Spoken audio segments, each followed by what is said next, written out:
Hello and welcome to the webinar, 10 Proven Ways to Increase Sales Conversions. We'll now get started. Our agenda today includes meeting the speakers, an introduction to conversions, 10 areas for you to review to increase your conversions, and then we'll close up and finally have a Q&A session at the end. Please feel free to send over any questions through the chat box, and don't forget to tweet your favorite takeaways for a chance to win a conversion optimization report. Make sure to use the hashtag #SellMoreOnline. So let's go ahead and get started with meeting your host for today. My name is June Clark. I'm a marketing consultant here at Volusion. I've got 6 years experience working with sales, marketing, and technology. And I've been working with e-commerce websites and Volusion specifically for the past 3 years. And I really love online shopping, and I like using that as focusing on the customer experience to improve sales and conversions. Hello, my name is Natalie Stambro, and I am also a marketing consultant here at Volusion. I have over 6 years experience working with e-commerce and marketing, and I've been at Volusion for about 2 years now. I have a BFA in communication design, so I have a real passion for conversion optimization. We're excited to announce that we have a special guest speaker joining us on today's presentation. We have Corey Snow, who is the VP of Sales at Justuno. He's all the way in San Francisco, and we're here in Austin, so we're relying on technology to connect us today. Corey, tell us a little bit about yourself. Well, it's great to connect with you guys, and thanks for having me as a guest here today. As you mentioned, I'm a VP of Sales for Justuno, and we're a on-site promotions company. I've been working with marketers for over a decade now, since 2001, believe it or not, and I've been working with Justuno in particular for about 3 years as the head of sales.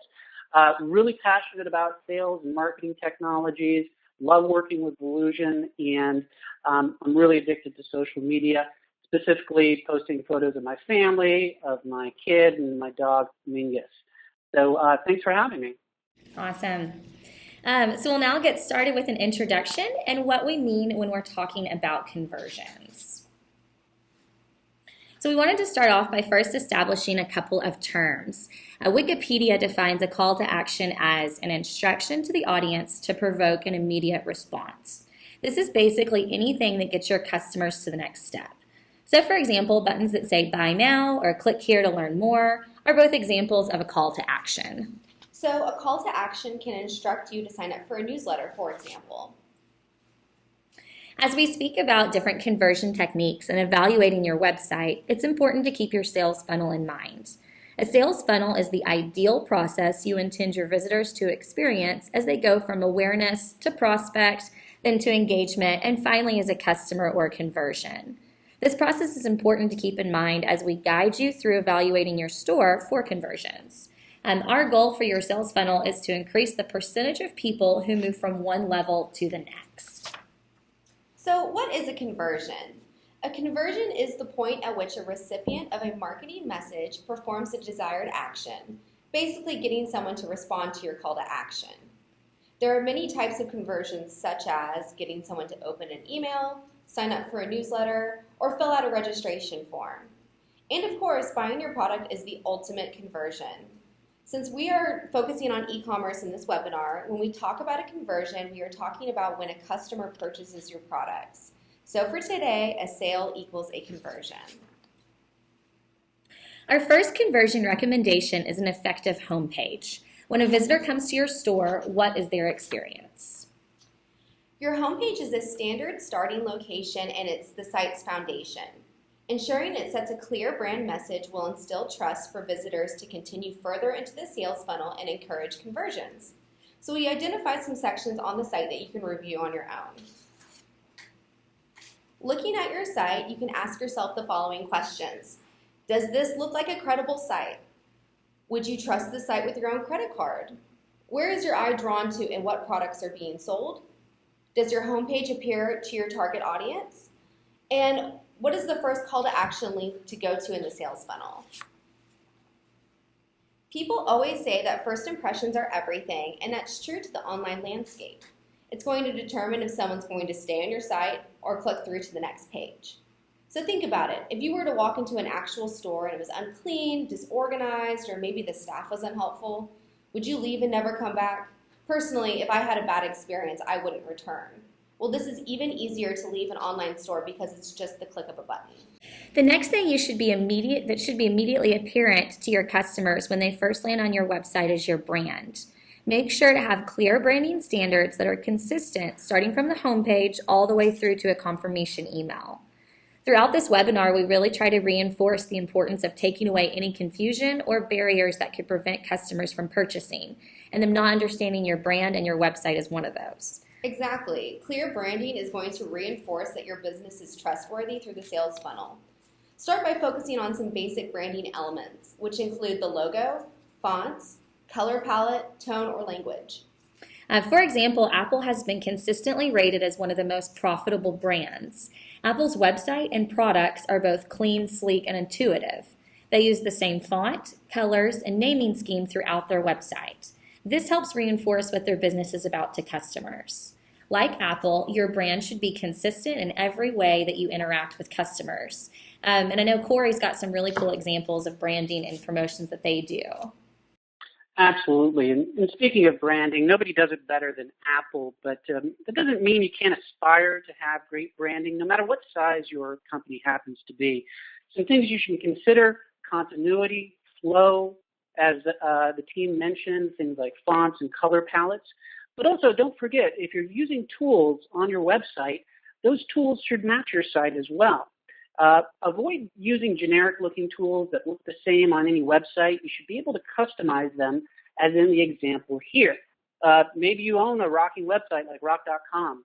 This is one of my favorite websites that we work with.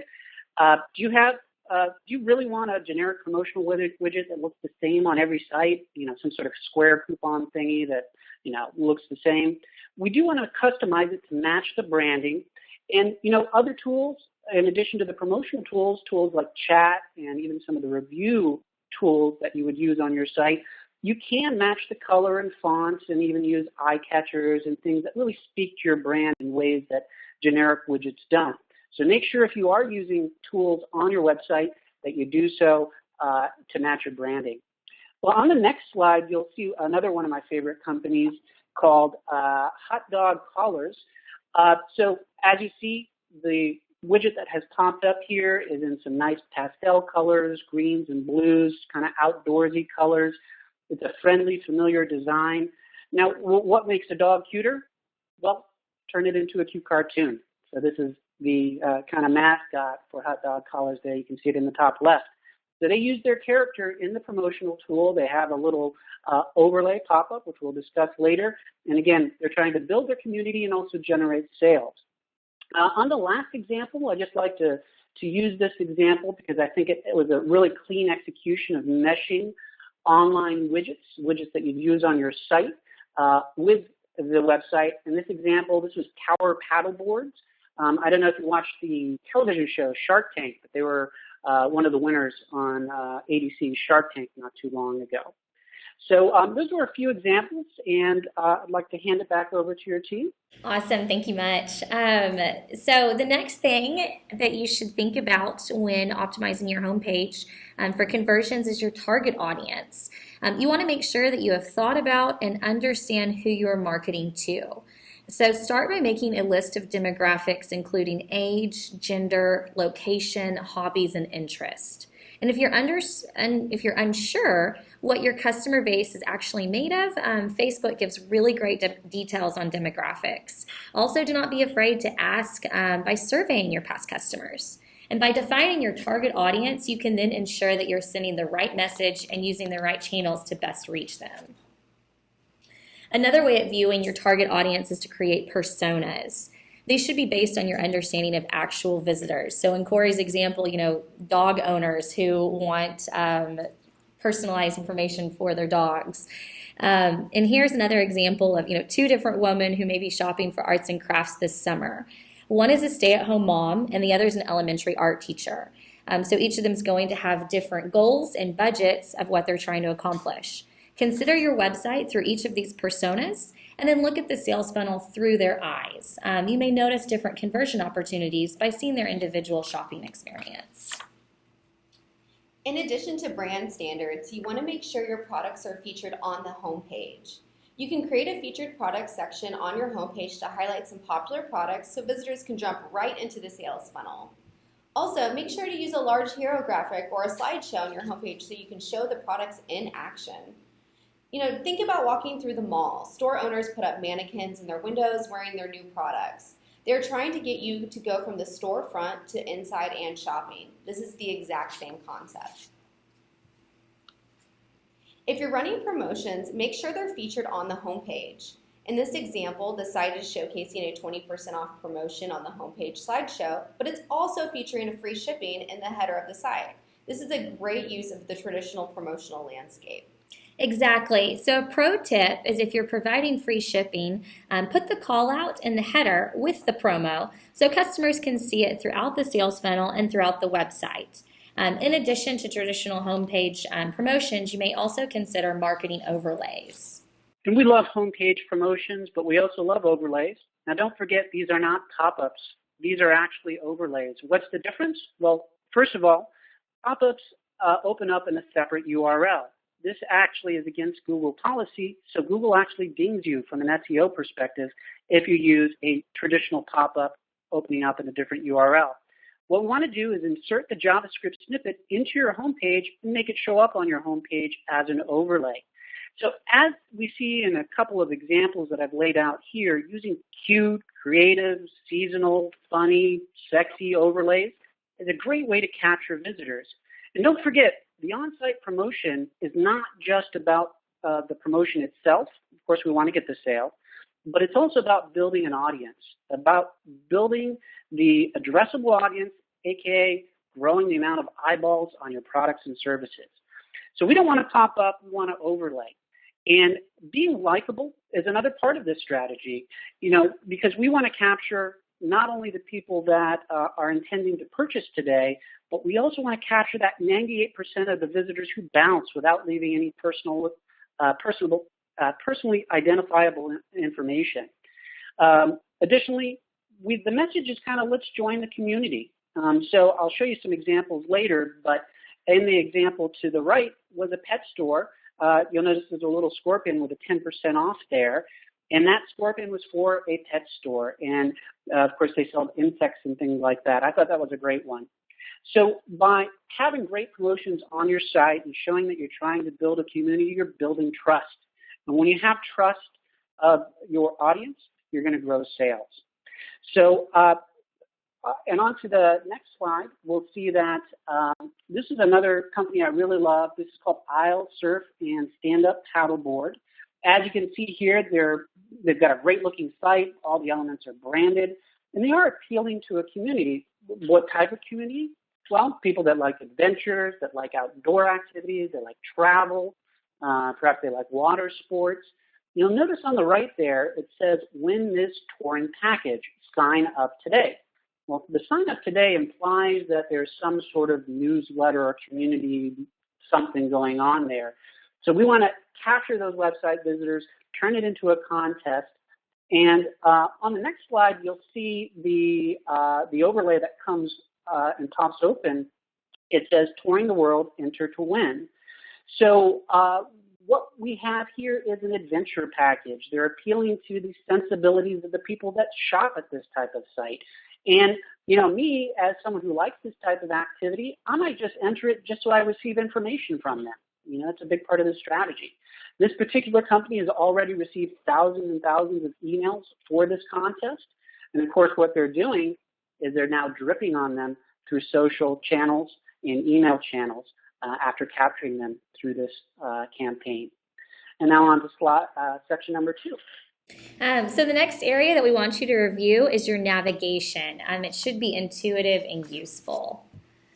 The website's navigation is a roadmap to different areas and information within your website. You want to guide and tell your users what they should do next. We know most people are impatient. I know I am on the internet.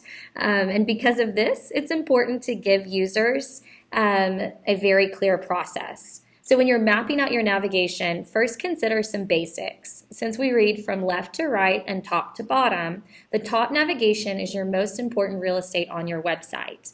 You want to make sure that your key categories and revenue driving areas are here. And you do not want to waste space with non-revenue generating information like a login or a contact us page. Next, follow industry standards such as the F layout, which utilizes the top and left navigation, as you can see in our example here, for internal pages. Internal means past the home page. Following industry standards helps customers quickly understand your website. When organizing your navigation, you should consider the way that customers may be searching for your products. It's very normal for products to be sorted by style or type, but you may also consider adding by color, function, or occasion, for example. Yeah, for example, this website here offers customers to shop via color, occasion, or decade. By expanding the way you list your products, you are casting a wider search net for potential buyers and allowing customers to find the product the way you want to shop. This can also help with multiple marketing efforts, like with SEO or perhaps with specific landing pages for PPC. Next, make sure to enable the site search bar so that customers can search quickly for anything they can't find. Site search is a great tool to gain insights about the site design usability and for potential product offerings based on what customers are searching for. A pro tip is to make sure you enable site search tracking in Google Analytics so that you can see these insights to better your design. And if you don't know where to start, just look at the leaders within your industry and see what they're doing and model your navigation after those. Just remember that your navigation should be a way to guide the users towards some type of goal. Speaking of goals, as Natalie mentioned, your navigation should be set up with a specific intent. When evaluating your site navigation, you should ask yourself, what are your site goals and what are you trying to promote? For example, is it important to sell certain items because they have higher margins? Or maybe upsells are really important to your bottom line. Maybe your customers need a lot of information to make their purchasing decision. You should really consider these elements as you map out your categories. So next, let's learn how to increase conversions by strategically organizing your categories to make buying easier. Structuring your categories in a clear, organized fashion is imperative to get visitors to the products they want. Providing a clear path will reduce clicks to the shopping cart and increase the likeliness of them purchasing. So let's review a few areas and action items that you can look into to make sure your categories are appropriate. Let's first start with organization. Make sure you don't have too many categories because that can overwhelm the customers, making it difficult to find a starting location. Use Google Analytics in-page analytics is a great way to see where your customers are clicking on the home page. Also, subcategories are a great way to organize important areas of the site, but aren't appropriate to have featured as a category themselves. This way, customers can easily drill down from category to subcategory to products. Next, consider your category structure. Industry standard shows that customers should be able to reach your products in about 3 to 4 clicks, meaning that you want to try to avoid any tall or deep architecture structure. Tall website structure features extensive subcategories between the homepage and the products, resulting in more clicks, which then can lead to frustration and confusion. Instead, you should structure your website to use flat architecture. Flat means that category organization is varied and expanded out, and it brings the products closer to the home page, which then makes them easier and quicker to find, typically within the 3 to 4 click standard. Another thing to consider is if you're running a PPC ad, you want to make sure you have a cohesive experience from ads to site. Make sure your ad copy is consistent with your landing page copy. Your ads should tell them exactly what they will find once they click through to your site. The more of a cohesive relationship this is, the more opportunity you have for conversions. So for example, this past PPC 4th of July promotion here, actually when you click on it, it drives the visitors to the 4th of July page. This is a great example of a cohesive experience. I also like on the header up there where it says 4th of July 72-hour sale. Way to get people motivated with that time constraint. Yeah, good sense of urgency. So next we want to discuss how product pages affect your conversions. You should ensure that customers will have all the pertinent information to make an informed purchasing decision. First things first, your product images are what's going to sell. So it is really important to make sure that you're showcasing your products in the best possible light. Using generic stock photos can send the wrong message about your brand. So instead, use professional quality photos wherever possible. Quality pictures include high-resolution images, so no blurry edges and a clear picture. You should ideally show the product being used. Products in use tend to have higher conversion rates than just a standalone image. If you have a standalone image of your product, don't worry, you can just use a neutral background, preferably white. And lastly, include multiple views that show all angles and details of the product. For example, I love how 9 West shows 6 different views of this one very sassy leopard shoe. And if you're anxious about your image quality and can't afford a professional photographer, just keep in mind that smartphones really do work great. Use natural lighting and photo editing software whenever possible. And if you want more do-it-yourself tips, I would highly recommend checking out this blog article our team recently posted, and it's got a ton of details. And the link is not clickable right now, but it'll be available after the webinar when we email you the slides. It's a great resource for you. A common mistake entrepreneurs make is that they don't provide enough information about the products and services they sell. The best way to sell more is to add as much information as possible. The web is a great place to do research, so give visitors everything they need to research right on your website so they will stay and convert. So first, start by making sure your product names and descriptions are descriptive and unique. So you should include information such as price, material, color, size, product weight, standard use. Also consider if it goes well with another product or service that you can include. And where applicable, include a FAQ to each of your products to help minimize customers' inquiries and complaints. A pro tip, you could write your product names and descriptions to where they are unique. Will help actually your SEO efforts over time, and if you're running any type of shopping paid advertising, this is going to help your product show up in the search results better. Descriptive products and titles, or titles and descriptions, are not the only areas you should be considering on your product pages when optimizing for conversions. As customers move through the sales funnel, again, make sure they have enough information to make an informed decision. One way of doing this is by including reviews on your product pages. It's a great way to help push customers who might be hesitant about buying. Back up your product claims with proof. You know, there still are very many visitors who are skeptical about online shopping, and they want to see the evidence. So let your past customers help sell your products to your new customers. It's best to place them on individual product pages next to the specific products listed instead of a single testimonial page. Putting reviews alongside the products to help increase credibility and trust. Also, consider offering a coupon or reward for completing the review. Next, when applicable, use videos to showcase your product in action. There's nothing like a good demo to prove what your product does. And this is especially true if your product is expensive or technical in nature. Here, this video is for a surfboard that's $900, so that's definitely a pricey product. And actually seeing the experts use it in action, I know would definitely help push me into purchasing. The last thing we recommend to show on product pages is related products or accessories. Take advantage of easy cross-selling and upselling opportunities by showing related products. I know personally, related products gets me every time on websites. There's so many times when I'm shopping for a shoe, only to be shown a completely different style, and then now I have both in my cart. Completely agree. It's a really great tactic. So our next area is establishing credibility. So essentially, we're going to be speaking about overcoming objections by establishing trust. Trust and credibility are key pieces to influencing behavior. So if you want to ensure that your website is trustworthy, as Natalie mentioned earlier, you probably would not want to buy from a store that had broken windows and was dirty. Likewise, you need to give customers a reason to trust your store and business. Start by confirming your SSL or secure socket layer badge is up to date. This is extremely important to e-commerce sites and is going to be required by any credit card processor. The SSL is what changes the HTTP to HTTPS, and it lets customers know that your site is secure and the credit card information will be correctly encrypted. Another thing is credibility badges are a great way to show your customers that you're a legitimate business.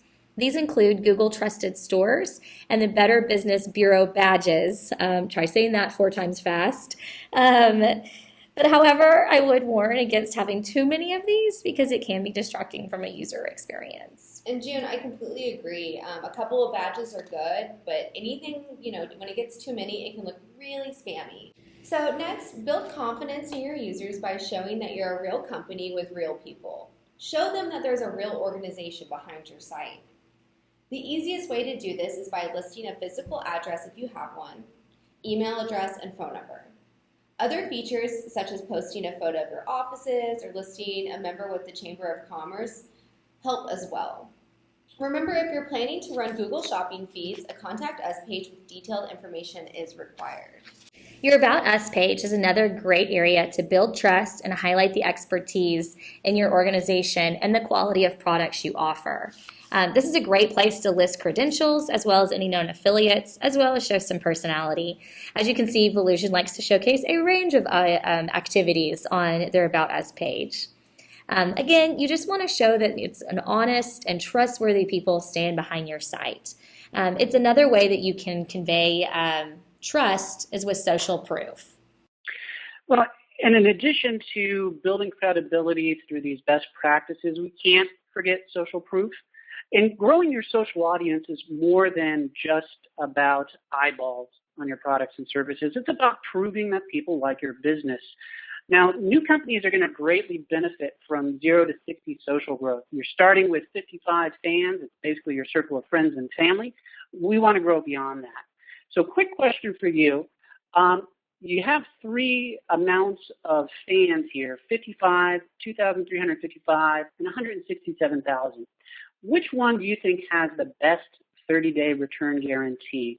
Or which one's going to have the best line of products? Most likely you're going to guess that the one with a lot of fans. So point being is that with this type of social proof, we're trying to show people that people shop here and people like us even when they're not shopping here.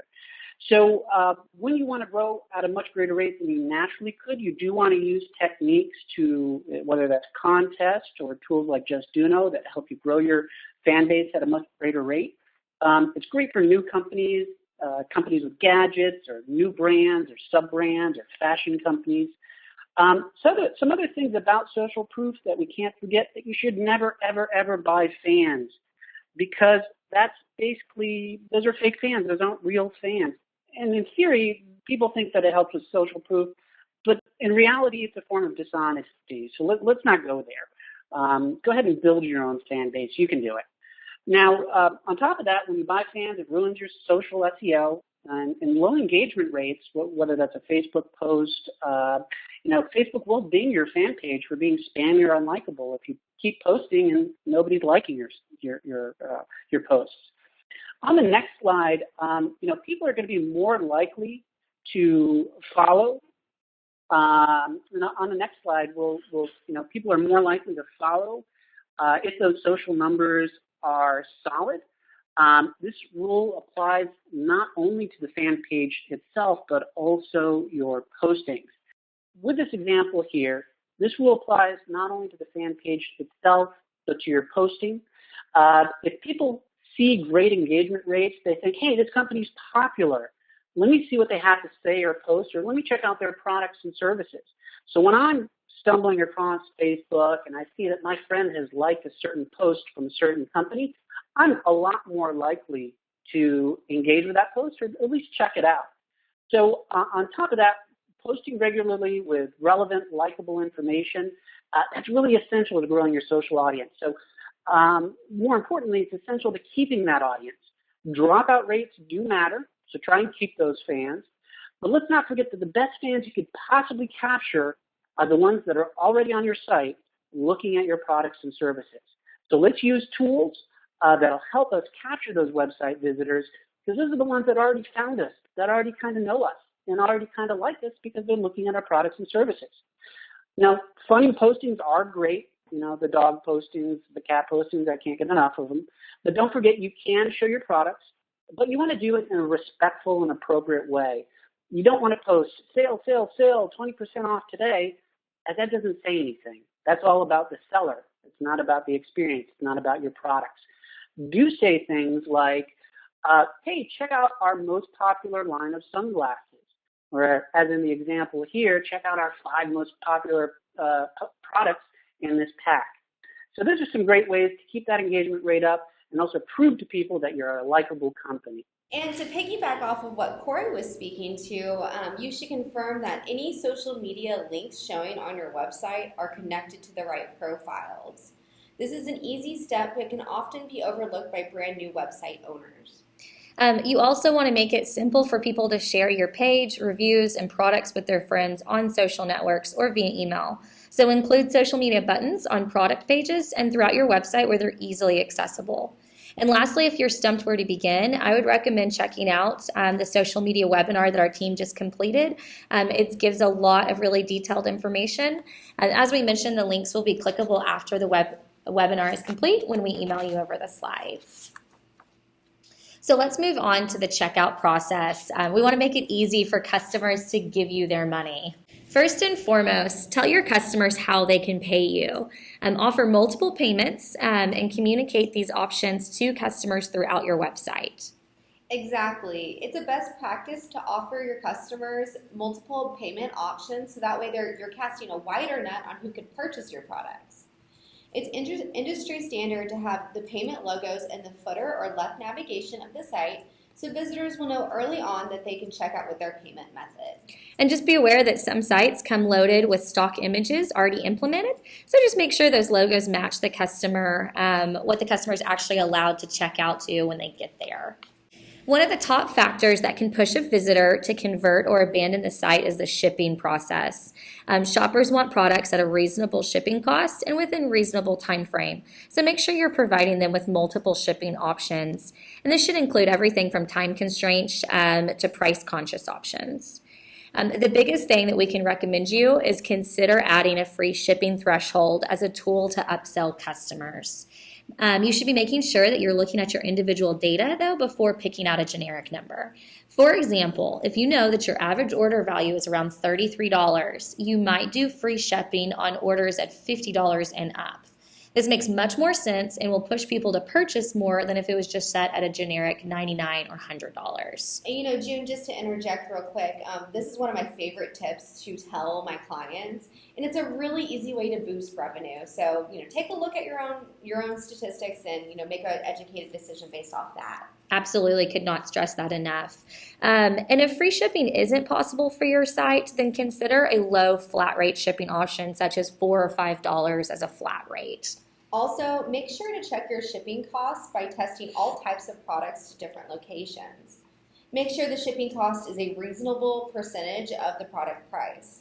For example, make sure that you're not charging someone $16 to ship a product that costs $20. That's a sure way to get a high abandonment rate, and I see it frequently. I make this recommendation to clients of mine, and then also just as a customer, I constantly see that, and I always abandon. And when she says test, we mean actually put the products in your shopping cart and walk through the whole entire shopping cart process, just like as if you were a user. And test different zip codes. Okay, so also, call to actions can significantly change the time customers spend on your site, how far they get through the sales funnel, and if they're going to purchase or not. If it's not clear where to go next, people will get frustrated and abandon the site. This is especially important in the checkout process because it puts a hard line in the sand if visitors are just browsing and putting products in their cart, which I can be guilty of. Me too. Or just someone who's really serious about purchasing. Regularly check to make sure the Calculate Shipping button is working properly. Also, make sure the Proceed to Checkout button stands out prominently on the page. These two buttons need to be found easily and functioning properly to allow visitors to become customers. Now that you've instilled trust in your visitors, you also want to reduce any barriers to an easy checkout. The more obstacles and actions you make your customers complete, the likeliness of them abandoning increases. It's great to allow customers to create a profile when they're purchasing a product. That way their information is already saved, making it easier for future sales. Just be sure to also provide a guest checkout option to customers too, like this example does on the far right. I almost always check out as a guest because I don't want to spend time filling out a profile because I'm kind of lazy. Also, on my laziness, one of the questions that just came in said, should we offer iPay and PayPal in addition to traditional credit cards? Absolutely. As we were saying on the previous slide, offer multiple options to your customers. That's going to help them increase your conversions. Again, I know sometimes I'm lazy and my PayPal account I can easily get to, but maybe my credit card's not handy. And so you just want to make sure that you're offering all of those recommendations. Make it as smooth a process as possible. Yeah, and it's going back. So like I usually, whenever I'm checking out with the first time with a website, I must always check out as a guest. And then if they have PayPal as an option, that means I don't have to walk to the other side of my house and grab my purse and find my credit card. But knowing if I go back again and again and keep purchasing with that website, I'll create a profile, and have my credit card saved because I want to build that relationship. So give customers different commitment options. It allows them to decide what type of relationship they'll have with your site, which increases your sales conversion rate. Another great way to reduce the number of steps a customer has to complete are autofill options. As a customer, I love it when they give me the option to autofill my shipping information with the billing information I've already filled out, with just the click of a button. It's a great way to increase your user experience and speed up the checkout process. Because again, people are lazy. So also at this stage in the process, you want to be mindful that you're not distracting your customer with bright continue shopping buttons that will draw the eye and encourage the customer to leave the shopping cart. You always want them to continue forward, not go backwards. You can see here how the normal navigation disappears and a clear step-by-step indication of the checkout process comes up instead. Another area to review in the checkout process is the refund and return policies. You want to think to yourself how easy it is for your customers to return a product if they do not like it. If there's too many hoops to jump through, then customers will not purchase. So a couple of things you can do are extend your guarantees or policies. If the industry standard is 30 days, make yours 60 or 90. Don't be afraid to stretch the limits of what's possible to impress your online shoppers. For example, offer different sizes for them to try on and send back. Warby Parker does an awesome job of this with their glasses. They send multiple pairs, you get to try them on, send back the ones you don't like. Also consider the terms that are required and if there's any way to simplify them. You want to take out as much legalese as possible while still protecting yourself. Yeah, and take off any restocking fees. Again, you want to make the process easier for customers to complete their purchase. Also, keep in mind that a detailed return policy is required by Google to run shopping feeds. And adding on to these points, abandoned shopping carts are the bane of every e-commerce retailer's existence. We want to reduce that rate. Yeah, I don't know if you know this, but 50 to 70% of all shopping carts go abandoned. So we want to help reduce that rate. And we're going to do so through using smart overlays. So I don't know if you've ever been to a site, guys, when there is you put something in your cart, you get all the way to the shopping page just because you want to see how much it costs, and then you attempt to exit, you move that mouse towards the exit button, and bam, you're hit with an offer. An overlay pops open saying, hey, don't go. Well, that's what we believe in. We know converts at a better rate. In this example here, we see they're offering free shipping. Now, free shipping, believe it or not, and unexpected costs is the number one reason people abandon shopping carts. So we want to help reduce that rate, and we're going to use an exit offer on the cart page to help reduce that rate. Now, there's some other techniques you can use as well. For example, an offer pops open saying, hey, take advantage of this offer, and there's a countdown timer saying that this is available through the rest of the day, jot it down. You can even trigger offers based upon the amount in cart. So, for example, they have over $50 in cart, bam, pop open an offer that says, hey, free shipping, or hey, 10% off if you check out today. Lots of different things that you can do with this, but the goal is to capture those people that are just window shopping so that you can then remarket to them through your email marketing system, marketing automation system, or maybe in your cart abandonment email system, which are all kind of overlapping related email systems. Also, you can show a promo code right away, or you can tell them that you're sending them the promo code, which requires them to put in an accurate email address. So on the next slide, we can see that this is another angle that I like. When somebody tries to leave a site, tries to leave the cart page, not so much the hard sale checkout today, but more of a be a part of the community, stay in the loop. In this example here, the exit offer was subscribe and save. Join our mailing list to receive 5% off your order. And of course, for the people that are actually got that far in the process to where they put something in the cart and actually left and were thinking about purchasing, that's actually a great strategy. We then, through the email marketing system, send them that promo code and cross fingers they check out today or maybe later. So, so let's go ahead and move on to this next section, guys.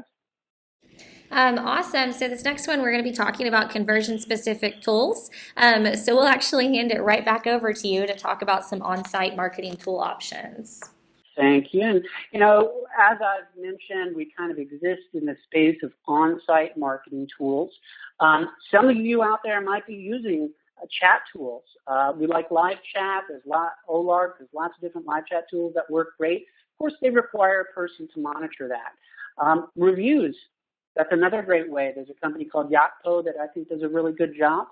Of course, if you're a little more sophisticated, things like A/B testing, where you can test two landing pages against each other. Ultimately, though, we want to capture more of that 98% of the website visitors that don't convert today. With 97, 98% of the people simply coming to your site and leaving without leaving any identifiable information, why are we driving all that traffic if we're not attempting to capture as much of it as possible? So a little fun fact I always love to throw out, people spend a lot of money driving traffic to the site, and they spend a lot of money on off-site technologies, whether that's affiliate programs, SEO, what have you. For every $10 they spent doing that, only $1 is invested to on-site conversion technologies like those above. So on the next slide, you'll see kind of how I like to think about how these slides are broken down, how these subsets of conversion tools are broken down.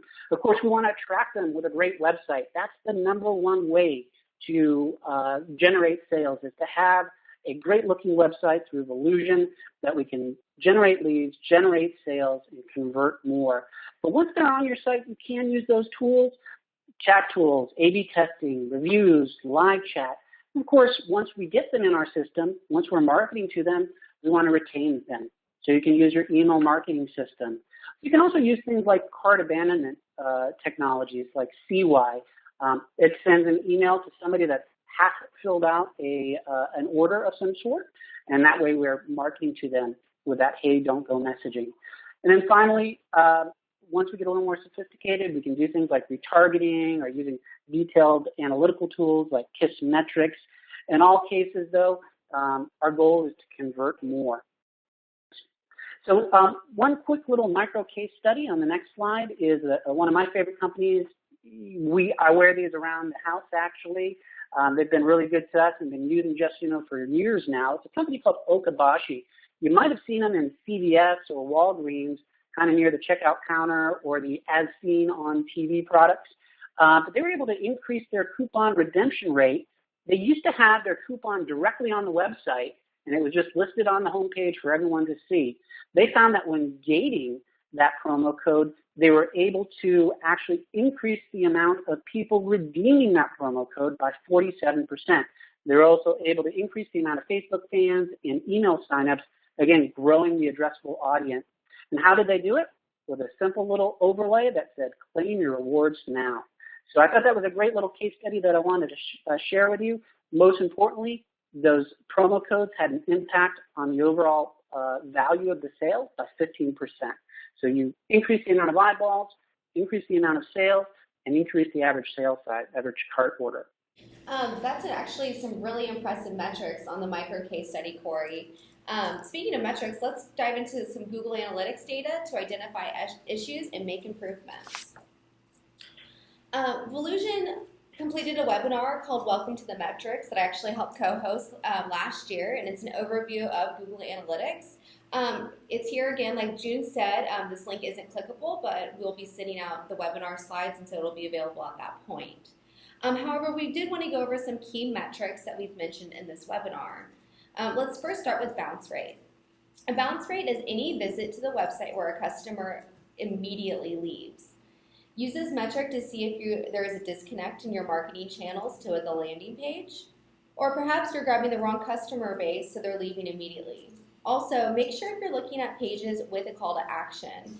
If it's an informational page like About Us, where there's no way for them to click forward, a high bounce rate is appropriate because that's not the goal of that page.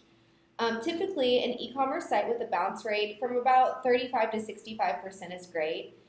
In this example, the site-wide bounce rate is about 44%, which is excellent. A pro tip is if a bounce rate is 5% or lower, it probably means something is broken. That is a very, very low metric and typically doesn't happen. So just take a look at your tracking codes and make sure that they're installed properly. And we're huge fans of data with conversions. All of this information is great to see the data being backed up. In-page analytics is a really cool metric. It shows where people are clicking around most on the page. And by using in-page analytics, you can see visually what's most popular clicked links are on your site. This is one area that I really like to look at, and I feel like my store owners that I work with really enjoy as well, because it provides quickly consumable data about how your users are interfacing with your store. In this example, we would probably recommend that the store owner move the sale items category to the bottom left navigation instead of being at the top. The first reason is only 0.6% of users have clicked on this link, so it's taking up valuable real estate on the navigation. Like we mentioned earlier, people are reading from left to right and top to bottom. And just like a brick and mortar store, you want to put the sale items at either the far left or the very bottom, where the eye will go last. That way it's passing over all of the new items first. Yeah, most brick and mortar stores put their sale items in the very back of the store, so you have to walk all the way through all the new stuff. So it's the same with an online store. The next area that we want to encourage you to look at is landing pages. A landing page is where a customer enters the site, and it can show what pages are performing best. This is important because landing pages can help you identify areas for conversion opportunities. For example, you can view what pages customers are coming to most often and how they're interacting with each page through the bounce rate and time spent on page. I would then recommend using this information to determine if the messaging is hitting home with your customers or if it needs to be revamped. Exit pages are where customers are abandoning the site. This is another great metric because you can see what pages are encouraging customers to leave and not continue into the sales funnel. These are areas of opportunity that you can drill into and evaluate why you're opening the door for visitors to leave. So it can be a really great blind spot to identify issues. I know it's been said for years, but it's official. Mobile friendliness is no longer an option. So it is something that is here to stay. It's going to be normal process to purchase on phones and tablets moving forward. And if you're really questioning if mobile is important, keep in mind that millennials now outnumber baby boomers. So if your website is not mobile friendly or responsive, it's really important to update your site. And you may still be questioning what is responsive design. Responsive means easily reading and navigation with minimum amount of resizing, panning, or scrolling from a user perspective. It's a different way that the websites are coded and makes for a much better user experience. It's going to be standard for sites moving forward. So if you have not updated your site to responsive, keep in mind that Volusion offers free and paid responsive options. So Corey, can you tell us a little bit more about mobile options on your end? Sure, of course. We focus on the mobile promotions. A fun fact, mobile comprises almost 50% of all on-site interactions. So we have to have our mobile promotions mobile ready as well. So I know that there are certain considerations that we don't really think about, such as geo-targeting. If you happen to have a physical store, for example, that's a great way to target local mobile visitors and to show them specific offers to either encourage them to check out online or perhaps even swing by the store. Other things we don't really think about, like exit offers. On a daily basis, people ask me, hey, I want to do an exit offer via mobile. And then I explain to them, well, there's no scrolling, so you can't really expect somebody's trying to leave. They just hit the X button, so there's no mouse involved. But some things that do work are time on site, number of page loads, and mobile-specific offers. And if you're still questioning how important mobility usability is to your site, which I know one of the questions that people had typed in earlier was about responsiveness and its effectiveness. It is very important. But if you're still questioning it, consider that Google rolled out a whole algorithm update just based on mobile friendliness this past spring. And if you're unsure how your website is being affected, I would recommend reviewing the data in Google Analytics to see where your customers and conversions are coming from. You can look up to see if they're coming from mobile or not. For example, any drops in traffic or conversions via mobile or an increase in a bounce rate can indicate that you need to update your settings. And lastly, if you haven't visited your website from a phone, do this ASAP. You should review your website and the checkout processes on different devices, so Androids, iPhones, and tablets. You may be surprised at what you see and experience. So once you've converted them, let's keep them coming back. One of the greatest efforts you can do is build an online community through social media. Utilizing this marketing channel allows you to capture new customers, retain previous customers, and build yourself as an industry authority. You can feature blog articles, new products, promotions, industry news, and just fun stuff that your target audience will enjoy, leaving a memorable impression. Email marketing is a great way to stay top of mind with your customer base. You can reach out to them when you're running promotions, launch new products, and just say hi. I know I love it when there's a personal touch and a company reaches out to me when it's my birthday or anniversary. Completely feel you. Kendra Scott Jewelry, I'm obviously very girly girl with my shoes and earrings examples, but Kendra Scott gives you 50% off your birthday month each year, and so I love to take advantage of these, and it specifically gets me in the store shopping more than I would have beforehand. Yeah, and so they convinced June to give her more information so they can send her birthday coupons. So you can capture this personalized information by providing your customers an incentive to fill out additional form by placing it on the thank you page of the email sign-up form and offering them a freebie for their participation. That small freebie is an easy giveaway when you're going to retain a customer for life. And these are great ways to get personal with your customers, but not alienating them by being creepy and knowing too much about them. And I know, Corey, y'all have a couple of things about retention as well. Yeah, and just in the interest of time, quickly hit on these points. They're adding to the email marketing. After you've captured them through smart marketing, through on-site promotions, don't drop the ball. We want to market to them. Don't try to do everything. Stick with email, Facebook first, and then grow from there. You don't want to spread yourself too thin. Of course, after the purchase, you can also show them a second offer to encourage return. For example, you can use an overlay that says, hey, come back soon. Or maybe an overlay that says, thanks for the purchase. We just sent you another promo code for 10% off your next order. There are technologies. CY is the example I used for email marketing from abandoned carts, so you can use something like that. Of course, welcome back messages. You can set a promotion so that if somebody has visited the site before, when they see that promotion, there's a welcome back message instead of a general message. So lots of different things that you can get people to come back to your site and keep coming back to your site. So and in closing, I'll hand it off to you guys. Perfect.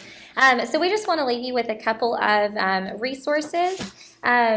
So first off, we have the Ultimate Field Guide to Conversions. It's a thorough guide that is specific to e-commerce.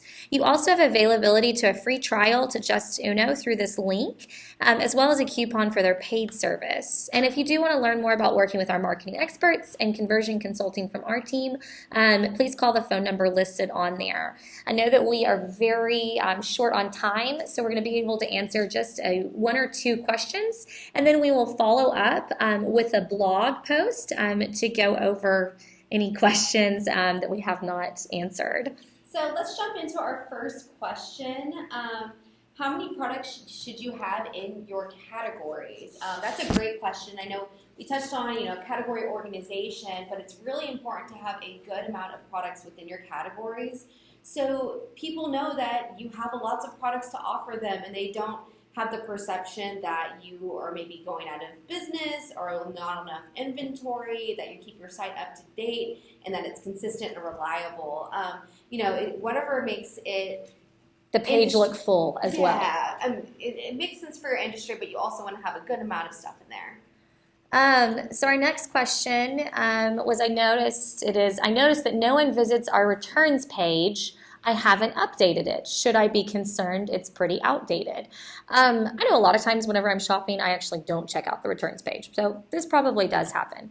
That being said, I would go back and review it, and I would check for things such as, like we mentioned earlier, like restocking fees or a certain amount of time that people have to send a product back. Or the condition. And again, if you don't really know where to start, I would always go recommend to pick 5 or 6 competitors in your industry, both very large enterprise level all the way down to smaller businesses. Keep in mind that Nordstrom's going to be able to offer a different return policy than you might be able to as a small business owner. So I would do a mix there. Corey, there's a bunch of really great questions coming in for you as well. It looks like one of them is how long until an overlay should be displayed. One guy said 2 to 4 seconds, but I heard maybe 30 seconds. Do you have a recommendation about when someone lands on the site, how quickly that overlay should appear? Great question. So, of course, the sooner you show it, the more likely someone will interact with it. But you don't want to be right in their face and to distract them from navigating through your website. I recommend 7 seconds. A lot of people like the 5 seconds. I like 7 seconds. They're on the site. They kind of get a feel for the navigation, and then voila, what slowly fades in is a nice offer that speaks to them. Ideally using personalization based upon their behavior. So 7 seconds is my recommendation. And of course, you can play around with it and A/B test through our system if you wanted to test promotion versus promotion. And I also liked a lot of your recommendations where it's an incentive and then you click to get that option as well. I agree. So one of the next questions was, sorry, I didn't mean to cut you off, was how important is social proof if you sell to a non-social media type client, for example, construction workers? We actually worked with a company for a really long time that sells chainsaw parts. And they had a great social media following, still do. And I think there's different ways, A, to spin your products, and B, to still have that presence to, again, show that you're a reliable company, show there's people behind it. So I would still encourage you to, have a social media presence and to build that up.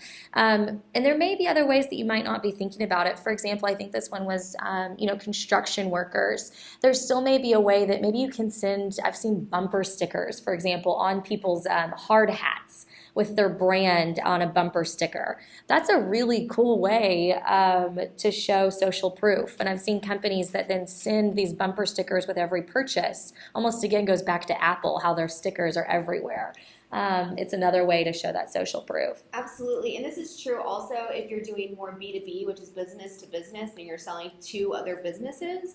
You can use social media as an HR tool just to show your cool culture and what your company has to offer, but then also post really interesting, engaging information on the products and innovative ways to use them. That way you're engaging with those people and providing them resources so then they can take that and use that to benefit their own business. I think we've got time for just one more question. That way we don't keep y'all too long. So our last one is, I can't afford free shipping. What should I do? So as we mentioned, I think setting a flat rate works great. That way at least customers know they're shipping, what they're going to be paying going into it. And you still might consider at different product levels.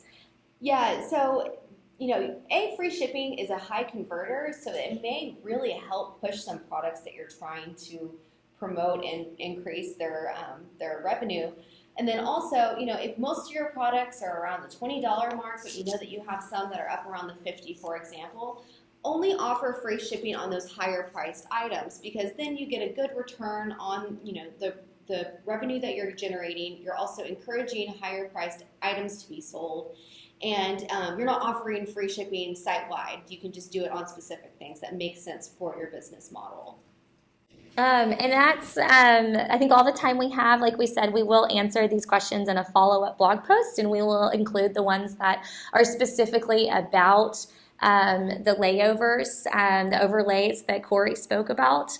But we thank you for joining us today, and keep posting your favorite takeaways from today's webinar with the hashtag #SellMoreOnline for a chance to win a free conversion optimization report. Again, we really appreciate your time, and thank you for attending.